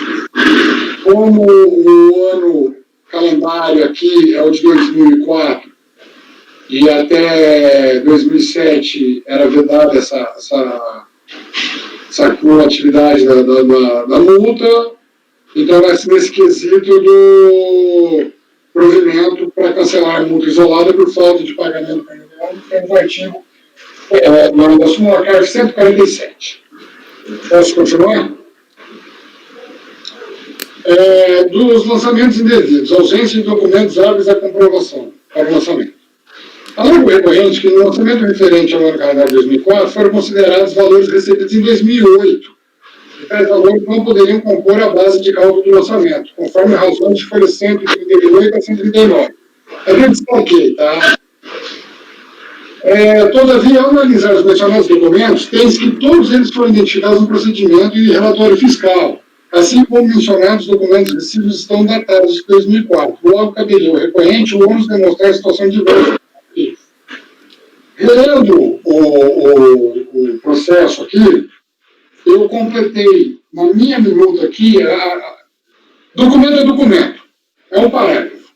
Logo, ao analisar os documentos apostados nas folhas 40 a 41, 44 a 45, 47 a 49, 53, 55, 57 a 59, 63 a 65, 68 a 72, 73, 76, 79 a 80 e 83 a 85, todos são decorrentes da intimação da Receita, da Secretaria da Receita Federal, identificados pelo auditor fiscal, fundamento o lançamento do competente ano. Assim, voto por manter o lançamento nesse quesito. Conclusão, ante o exposto, voto no sentido de parcial provimento ao recurso voluntário para cancelar a multa isolada por falta de pagamento carneirão, que ainda súmula CARF 147. É como eu voto. Só para... talvez tenha dificuldade de abrir o processo, o auditor da Receita intimou todos eles elencados no termo de intimação e os possíveis clientes dele, aqui no caso, e emitiram declaração e juntaram cópia do alvará judicial, comprovante de depósito, o recibo emitido pelo próprio contribuinte recorrente dos valores, e é tudo 2004. Então, não teria como divergir do lançamento. Tá? É o meu voto. Ok, Rafael. Colegas, o conselheiro relator, o Rafael, então, em relação ao item 106 da pauta, do contribuinte Ivon José de Lucena, ele está votando no sentido de dar provimento parcial ao recurso voluntário, apenas para cancelar a multa isolada por falta de pagamento do Carnê-Leão com base nos termos da súmula CARF 147. Alguém gostaria de comentar esse processo? Alguém diverge do voto do relator? Ninguém diverge? Então, em relação ao item 106 da pauta, ficará assim o resultado. Acordam os membros do colegiado, por unanimidade de votos, em dar provimento parcial ao recurso voluntário para cancelar a multa isolada por falta de pagamento do Carnê-Leão nos termos da súmula CARF 147. O próximo, Rafael, é do mesmo contribuinte, né? É a mesma situação?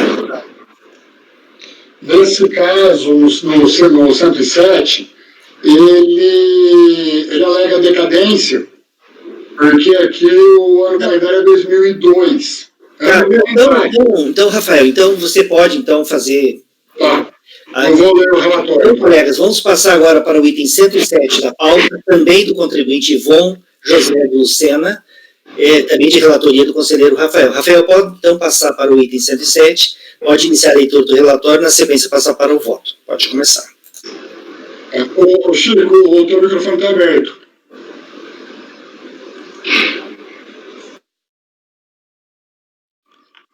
Iniciou-se em agosto de 2007 com o termo de intimação fiscal folha 21 referente ao ano calendário 2002 para que o contribuinte recorrente apresentasse os comprovantes de rendimentos tributários. Intimado, o contribuinte apresentou documentos, folhas 23 a 68. Dando sequência ao procedimento, o contribuinte foi intimado outras vezes a apresentar documentos e os apresentou folhas 73, 82, 86, 94, 102, 105, 108 e 111. Diante da situação, as folhas 114 e 123 foi lavrado o auto de infração contra o contribuinte, que, intimado em 4 de dezembro de 2007, a R de folha 124 apresentou impugnação tempestivamente, folha 127 e 137. A segunda turma da DRJ de Belém, por unanimidade, julgou improcedente a impugnação, folha 139 a 142. Intimado em 12 de 2 de 2010, a R de folha 114, o contribuinte interpôs o recurso voluntário, no qual protestou pela reforma da decisão.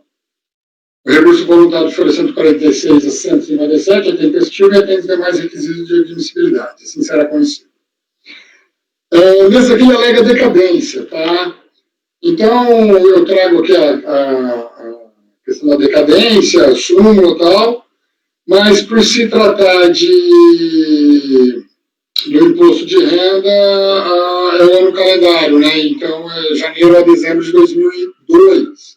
E como ele foi intimado do lançamento em 4 de dezembro de 2007, eu entendo que não está prescrito. Não decaiu, perdão, não decaiu. Posso continuar? Todo mundo concorda? O outro argumento de recurso dele é a aplicação cumulativamente da multa de ofício e da multa isolada, igual no caso anterior que a gente julgou. Aqui eu faço a aplicação da súmula CARF 147. Então, é disposto, vamos decidir dar parcial provimento ao recurso voluntário para cancelar a multa isolada por falta de pagamento carnê-leão nos termos da súmula CARF 147. É como eu voto.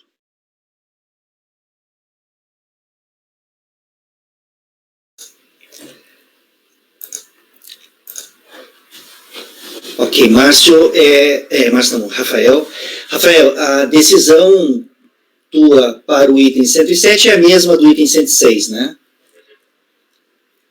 Provimento parcial para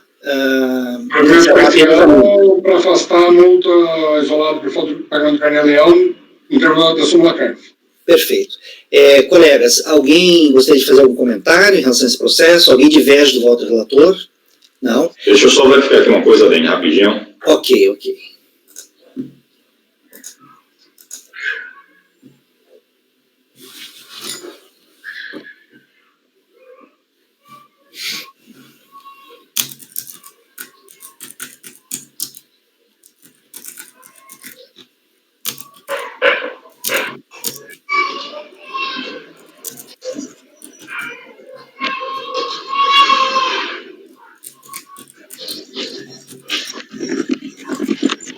As crianças fantasmas surgiram novamente. Vamos ver aqui. Eu vou dizer.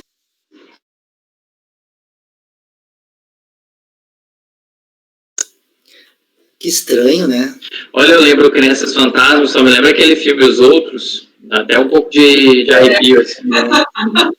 Verdade. Esse filme, Os Outros, está na minha lista dos top 10, assim. Nossa, é muito bom esse filme. Com Nicole Kidman, né? Muito bom. Qual que era a história? Não lembro. Não vou fazer spoiler, não. Tem que assistir. A história é uma família. Spoiler, Eu assisti. É uma família, Rafael, que mora numa casa e as crianças, as filhas dela têm fotossensibilidade. Elas estão numa casa num período em volta da Primeira Guerra Mundial, guardando a volta do pai. Lembrei.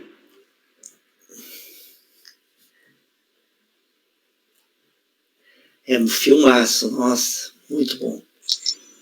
Tem um que eu acho que eu gostei mais, eu acho que é um que é só um menino, que eu esqueci como chama, mas que é nesse estilo também, que é com aquele cara. O que eu vejo gente do menininho. Nesse sentido, né? Sem sentido. Aquele eu adorei, aquele. Eu vejo gente. Esse dos outros tem a mesma pegada, né? A mesma. Eu vejo gente morta toda hora, ele fala. Eu vejo gente morta toda hora. Esse aí eu gostei mais do que dos outros. A gente tá só escutando mesmo. É verdade, a gente tá só escutando. Ainda bem que somos todos nós, né? Imagina se fosse só um, né?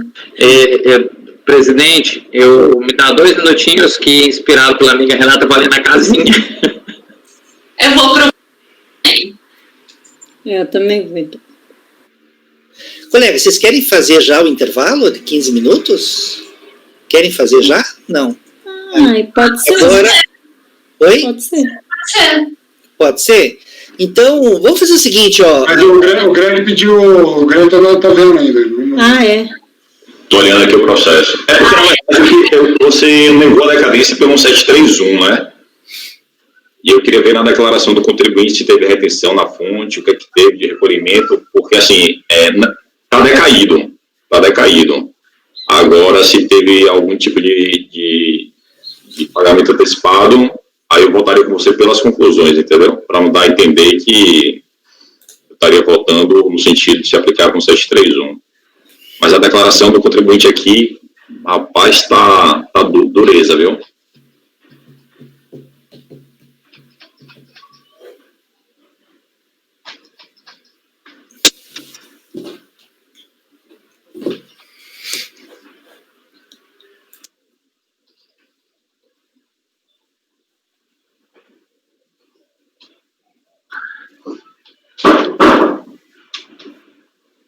Elegível.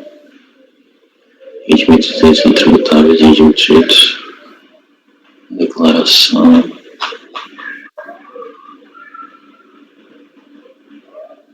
Direitos. Gregório, o seu microfone está aberto. Você está vendo alto. Daqui a pouco você fala uma coisa que não queria falar, ou que não quis ouvir.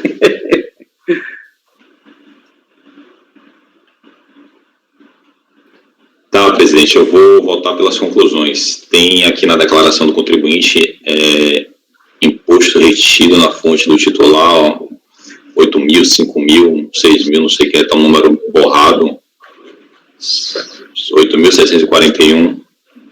Isso aqui é pagamento antecipado, mas pelo mesmo 150 parágrafo 4 está decaído. Então eu acompanho pelas conclusões.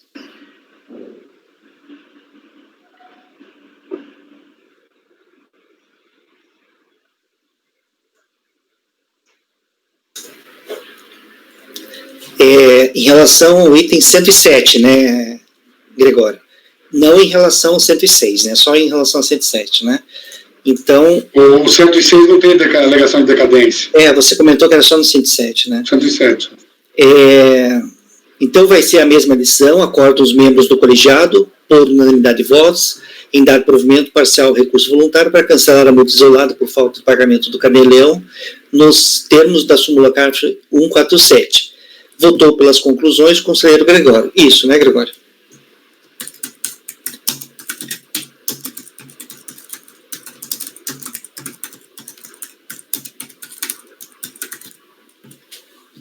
Ok. Bem, colegas, acho que dá para a gente... Márcio, esse seu aqui é Rapidíssimo.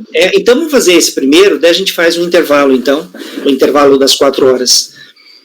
Tem que esperar quem? A Renata. Esperar a Renata voltar, a gente faz esse rapidinho, daí a gente faz o nosso intervalo, né?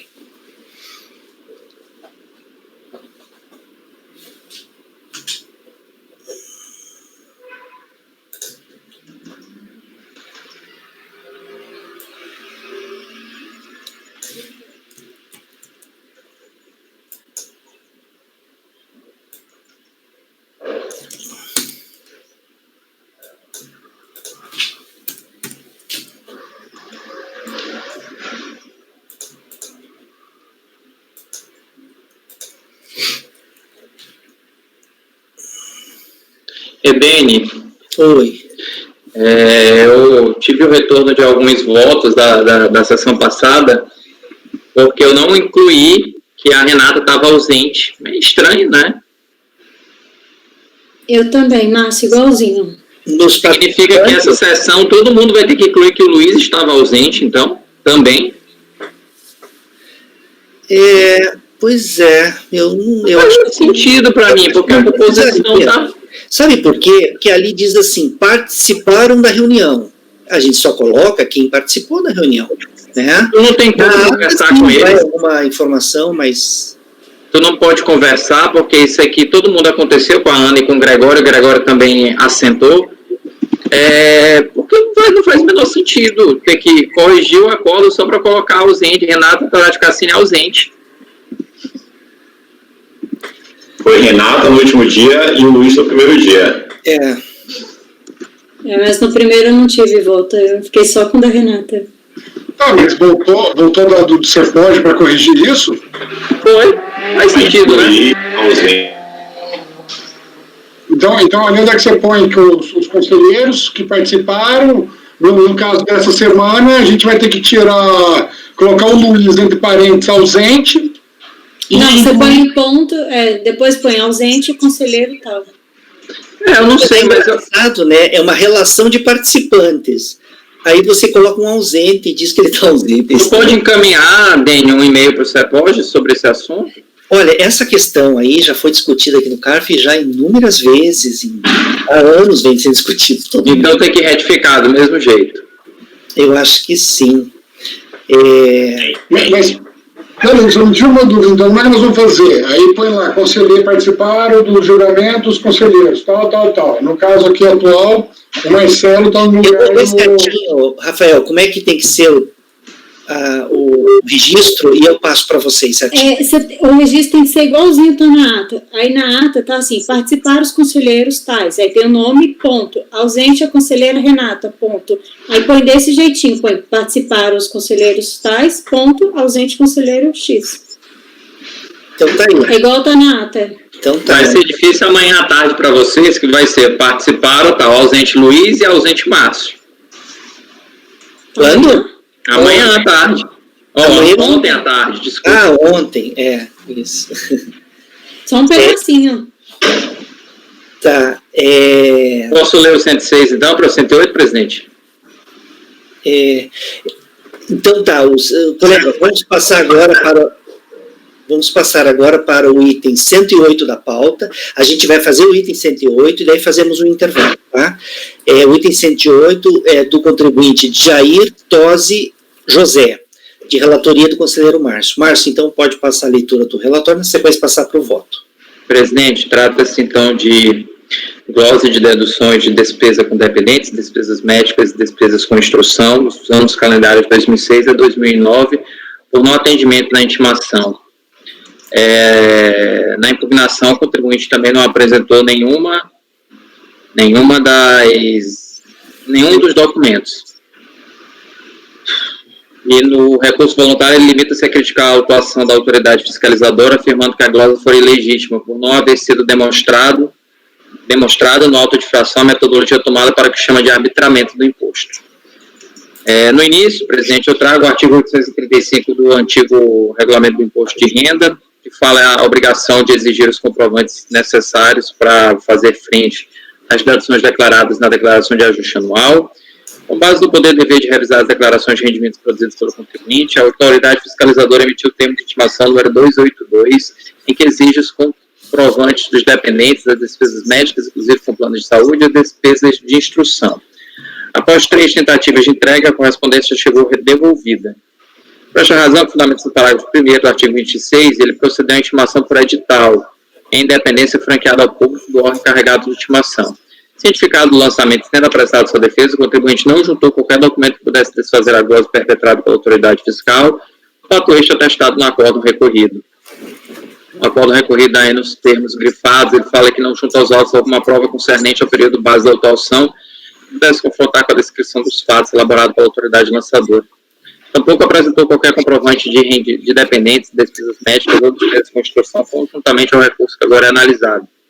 Assim, e aqui eu estou trazendo em itálico argumentos do contribuinte, não houve estranha de arrecadado fisco federal, como afirma o recorrente, nem imputação de inidoneidade à declaração de rendimento por este apresentada ou arbitramento do imposto. Houve sim procedimento legal e legítimo tendente a verificar a dedutibilidade dos dependentes das despesas médicas e construção elencadas na declaração de ajuste anual. Entretanto, por não ter o contribuinte instruído estes autos com a prova do fato constitutivo do seu direito nos termos do artigo 371, inciso 1º do CPC, a fim de confirmar a dedução da base de cálculo do imposto sobre a renda da pessoa física dos gastos efetuados ao longo do ano base, veio a autoridade fiscalizadora e os glosou, assim recalculando o imposto devido ante esta nova realidade, esta realidade processual. Eu vou botar esta realidade apenas, de não comprovação das despesas declaradas. Nada há, portanto, a ser revisto na metodologia adotada pela autoridade fiscal, que atuou dentro dos estritos limites da lei na lavratura do auto de infração. Voto por negar provimento, presidente. Ok. Colegas, em relação ao item 108 da pauta, do contribuinte de Jair Tosi José, o conselheiro relator, Márcio, está votando por negar provimento ao recurso voluntário. Alguém gostaria de fazer algum comentário em relação ao processo ou em relação ao voto? Não. Alguém diverge do voto do relator? Também não. Então, em relação ao item 108, será registrada a seguinte decisão. Acordam os membros do colegiado, por unanimidade de votos, em negar provimento ao recurso voluntário. Então, esse foi o item 108. Vamos fazer um intervalo agora de 15 minutos e a gente retorna... em 15 minutos. Para fazer o item... Vamos fazer assim, ó. Vamos fazer assim, colegas. Parem, só um instante. Agora, no relógio que a... Deixa eu ver aqui. Tá 3h56, tá? E tá, para todo mundo esse horário, hein? É universal. 3h56. Voltamos, então, às 4h15, ou 16h15, tá? Vai dar, na verdade, uns 18 minutos, mais ou menos, tá bom? Então, 4h15, nesse relógio aqui da hora certa, a gente retorna, tá? Até logo mais, então. Tchau.